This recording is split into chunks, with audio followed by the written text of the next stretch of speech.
Hi, I'm Susie Garden, and this is the Ageless and Awesome podcast. I'm an age-defying naturopath and clinical nutritionist, and I'm here to bust myths around women's health and aging so that you can be ageless and awesome in your 40s, 50s, and beyond. The Ageless and Awesome podcast is dedicated to helping women through perimenopause and menopause with great health, a positive mindset, and outrageous confidence. Hit subscribe or follow now, and let's get started. Hello, gorgeous one. I hope you're well and having a good week so far. I'm Susie Garden, your host of the Ageless and Awesome podcast. This is a topic, I say this a lot, that this topic is one close to my heart, but this genuinely is. I mean, I'm genuine every time I say it, but anyway, burnout and perimenopause, how to tell the difference. And the reason it's close to my heart is I truly believe this is something that happened to me when I was in my corporate career. I thought I was getting burnt out. I was probably in burnout and in perimenopause at the same time, now that I've learned so much more about peri. And you see, this is something I see all of the time in clinic when I'm doing my peri weight loss assessments, women who are coming to me feeling exhausted, frazzled, overwhelmed, teary, emotional. And they don't know, are they burnt out? Are they in perimenopause? Or is it both? And it can take a little bit of kind of detective work to work out which one it is, or if it is both. And if you've ever wondered the same thing, this episode is for you. So we're going to unpack the overlap between burnout and perimenopause, because you know what? They really look and feel very, very similar. I'll talk about the signs, the root causes, and most importantly, what you can do to start feeling like yourself again. So let's get started. So firstly, what is burnout? Burnout isn't just about being tired, and it's not just about being stressed and over it. It's a physical, it's an emotional, and a mental exhaustion caused by chronic stress. So long-term stress that builds over time until your body and brain just can't keep up anymore. And often it's a little bit like the frog in the pot of water, right? You don't really realize how much it's impacting you at the start, until either it gets really bad or you leave that situation and you realize how poor you were feeling. And that was kind of me, because I did get retrenched, but I kind of already knew that I was in burnout. But now that I know more about peri, it was probably a mix of the two. So the kind of symptoms of burnout can be feeling completely depleted even after resting. Often, and if you're a client of mine listening, I'll always ask about sleep, and I'll ask whether you woke up refreshed or feeling like a slug. And that feeling of feeling like a slug, even if you've slept well, that's one of the signs that perhaps your cortisol's a bit out of whack, and that's part of this burnout phenomenon. You can get a sense of cynicism, a lack of motivation, even about things you're very passionate about, brain fog or difficulty with focus and concentration, increased anxiety. For me, I had a panic attack, which was really bad, sadness, sleep disturbances. I mean, does it sound familiar to you? These are often symptoms that I talk about on other episodes where I'm talking about perimenopause, but this is just about burnout. There are other symptoms as well, but these are probably the more common ones. I know for me, I actually had this feeling of, I can't even describe it. It's like a feeling of heaviness or something in my body. And I had it recently just before I went on my holiday to Peru. So I recognize it now, and I knew that, oh gosh, I'm just starting to get that sense of burnout. So, this is the thing with burnout. As I said, it can come on and you may not realize how bad you're feeling until it lifts or the situation changes. But here's the thing, burnout can mess with your hormones as well. So Long-term stress elevates cortisol, which you probably already know, and that can disrupt your sleep, disrupt your blood sugar, your thyroid function, and yes, your sex hormones as well. So this is one of the reasons why it can be really difficult to tell the difference between the two. Because in addition, one of the symptoms I had was night sweats. Like I'd be waking up literally in a pool of sweat, and I wasn't hot. It was just like sweat. And that is can be a sign of burnout as well, of that high cortisol. So it's interesting. So if we flip the lens now and have a look at perimenopause, which you, as you know, probably by now, it's the transitional phase before menopause, often can be up to 10 years prior to your last period that you have symptoms and are considered to be in perimenopause. And that can start in your 40s. It can even start in your mid to late 30s. And this is where your estrogen and your progesterone are fluctuating. In fact, what really happens is your progesterone tends to dive and your estrogen fluctuates. And it's not in a gentle, gradual kind of way. It's a roller coaster. And some common sort of symptoms or signs that you can experience in perimenopause are irregular periods, very heavy periods, light periods, hot flushes, night sweats, mood swings, anger, teariness, irritability, anxiety or low mood, depression, insomnia, or waking at, anywhere between 1 and 4 for no reason, not necessarily stress, just lying there going, why can't I sleep?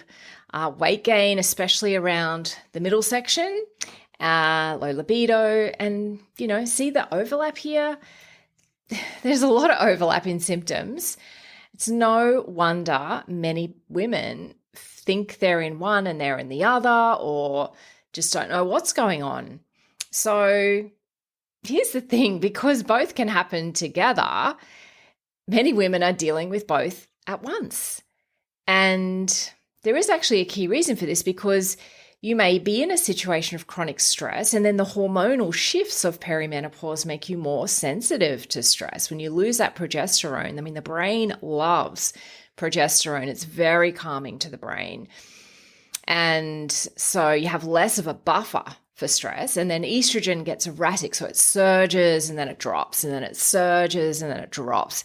That can mess with your serotonin and your brain chemicals, neurotransmitters, and your mood stability, that rage that some women get, or perimenopause anxiety, perimenopausal depression.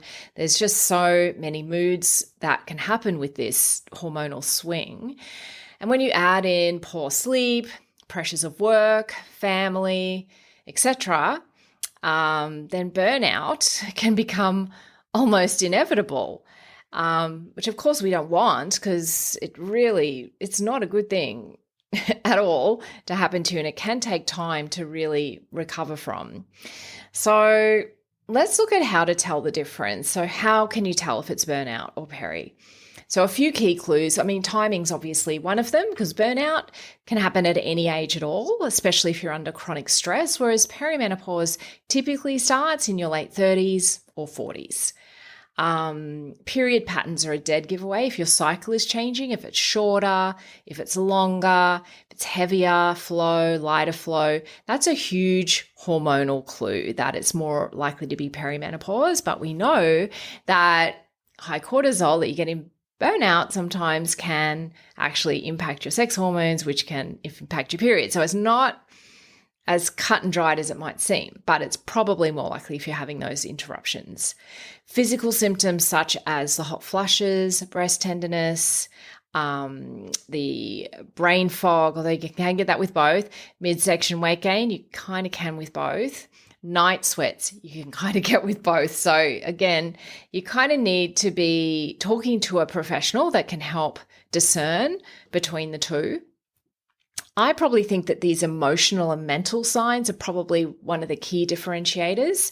So if you're feeling like emotionally numb, unmotivated, detached from things that you used to enjoy, that kind of leans more toward burnout, but that can also be depression. So you do need to be, again, talking to a healthcare professional about this. But if your mood swings are sharp, the rage, as I mentioned before, that tends to be perimenopause. If those mood swings really come out of nowhere, that can really be more of a perimenopause thing. But remember, it doesn't have to be one or the other. Often it's both. And the solution is really to support both your nervous system and your hormones.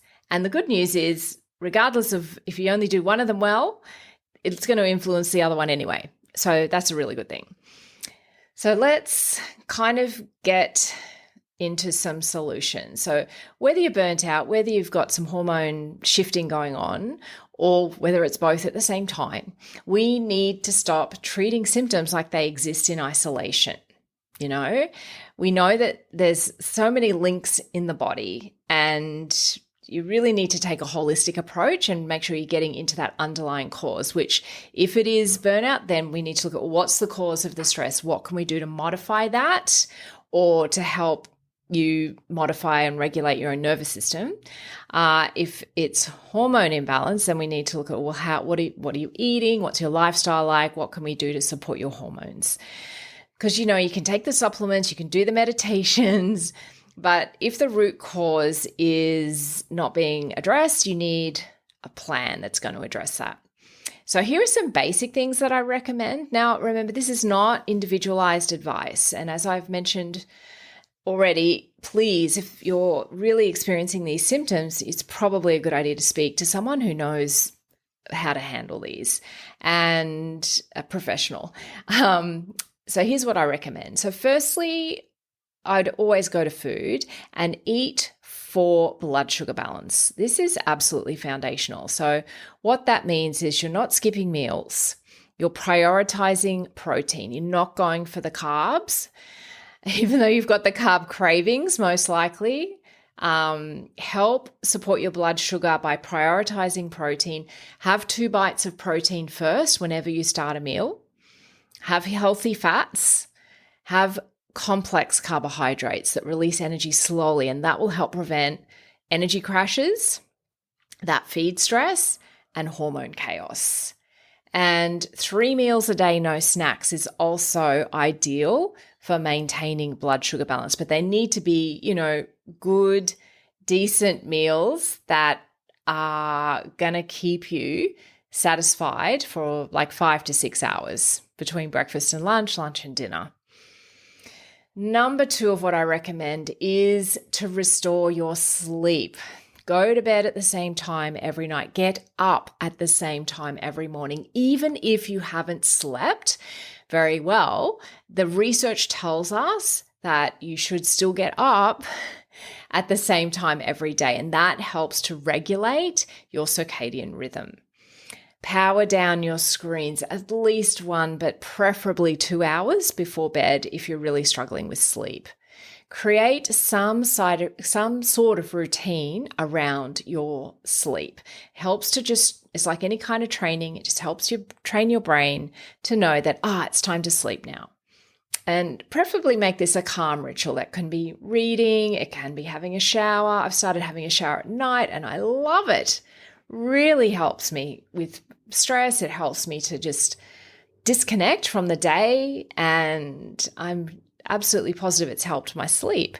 And the thing is, if your sleep isn't happening, your hormones can't heal. Hormone repair and hormone building happens when you're asleep. So it's super, super important. Number 3, I really recommend for most people magnesium. Magnesium is one of my top 3 supplements. It supports adrenal health. It supports your nervous system. It supports hormones. It supports energy. So many things. It's like hundreds of things that it supports. Specifically, magnesium glycinate for sleep and stress. It's calming for the brain.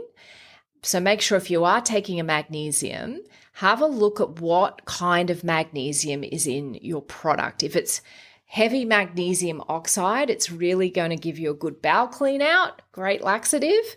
It's not going to give you the extra benefits to your brain for calming down and helping with sleep. So magnesium glycinate is one that I recommend. Cut the noise. Say no, cancel, delegate. do what you can to manage the environment around you so that you can regulate your nervous system, cut the stress. You're not lazy, you're healing. And sometimes you may really feel like you're letting someone down if you're having to pull out of an event or having to say no to something, but you need to prioritize your own mental health, your own physical health, and sometimes you just need to say no. If you're looking at herbal support, then again, always I'd recommend getting some personalized prescription from a herbalist, a medical herbalist, a naturopath, etc. Most people have heard of ashwagandha. It's really funny because in Australia we don't, in like the naturopathic or the medicinal herbalist world, we don't really call it ashwagandha. We call it withania, but ashwagandha has become very popular online, so that's kind of the language has changed. But ashwagandha is fantastic. Rhodiola is another one that is really good for adrenal support, and passion flower is lovely for sleep, for calming the nervous system, for stopping that rumination. If you're stressed and you're waking up in the middle of the night and you're thinking about all the things you've got to get done, all of the things that happened the day before that didn't go right, it kind of helps to cut that. But yeah, I don't recommend, particularly if you're on medications, I don't recommend that you're just going and grabbing a stress supplement from the supermarket. You do need to speak to someone to make sure it's the right one for your needs. So here are my final thoughts. Is it burnout or perimenopause? Chances are some are both. The good news is that once you understand what your body is going through, you can support it with compassion and not criticism. Your body's not broken. It's just asking you to slow down, tune in, make adjustments that honor this new season if it's peri, and honor yourself if it's the chronic stress. And you'll probably deep down know if you've got the chronic stress sort of aspect of this, but it could be a combination of the two if you're in that perimenopause age range. So, ask for support from someone who gets it, someone who's perhaps been through it. Someone like myself, I guess I've helped hundreds of women navigate it. If you feel like that's something you want to explore with me, I'd love to invite you to book a free peri weight loss assessment with me. The link's in the show notes, or you can go to my website, susiegarden.com, and check out the kind of work that I do on there. At the peri weight loss assessment, it's just a free video appointment. We chat about your symptoms, perhaps what you've tried in the past to help support yourself, and help to start to create a strategy that is just for you and is there to support you. So if this episode resonated with you, you might want to share it with a friend. I love it when women share this podcast. My following has grown on this podcast quite significantly. And I just found out last week, actually, I'm in the top 20 perimenopause podcasts globally. So I'm super excited about that. And a lot of that comes from sharing. Women sharing, this podcast by either screenshotting it, popping it in their stories, or just talking about it.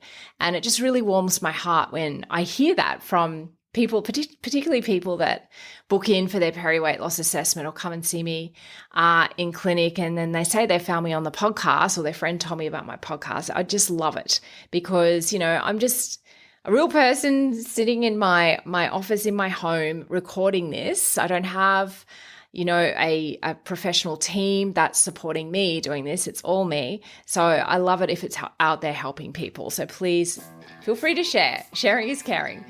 All right, so I hope you've enjoyed it. Do let me know. You can come over on Instagram, the Perimenopause Path, and send me a DM. I would love to hear from you. Thanks so much for joining me on the Ageless and Awesome podcast. If you liked this episode, please make sure you click the little plus button if you're on Apple Podcasts, or the follow button if you're on Spotify, so that you get each new episode delivered to you every single week. If you feel like writing me a 5-star review, you would absolutely make my day. If you found this episode resonated with you, head over to my Instagram and DM me at the Perimenopause Path. I would love to connect with you.